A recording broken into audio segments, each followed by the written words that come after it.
So I understand all we can talk about right now is the Titan submersible and everything going on there. But I want to talk about something else. I want to talk about the K-141 Kursk, that submarine you see right there. It was an Oscar II or 949A class Russian submarine, and you can see it here. This thing is over 500 feet long. These are ballistic submarines, nuclear submarines. They can launch missiles. These things are no joke. They're huge. They're the fourth largest submarine at the time of the event about which I'm going to speak. On August 12, 2000, the K-141 Kursk was in the Barents Sea participating in exercises. During this exercise, they loaded a dummy torpedo into one of the torpedo tubes and it leaked a fluid, which exploded. And that first explosion killed several sailors and everyone in that torpedo room. And then 2 minutes, 14 seconds later, the next room over, which was the torpedo storage area, 5 to 7 more torpedo warheads exploded. Both of these explosions registered on seismic equipment around the world, as far away as Alaska.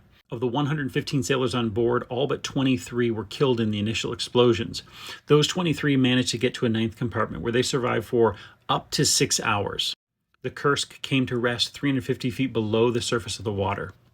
Those 23 sailors attempted to use a potassium superoxide cartridge to help scrub the carbon dioxide and give them some more oxygen. However, it is made of potassium, and so when that fell into the water in their compartment, it exploded and ignited a fire.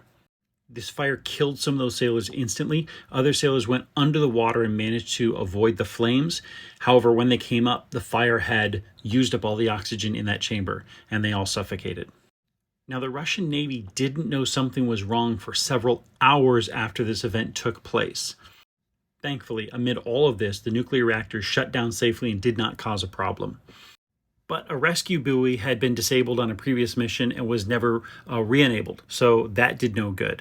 And the Russian Navy simply could not find this sub for about 6 to 8 hours. When they did find it, rescue efforts were completely chaotic. They were unorganized. And then when French, American, British, Norwegian, other nations reached out to say they would help, Russia said, no thanks.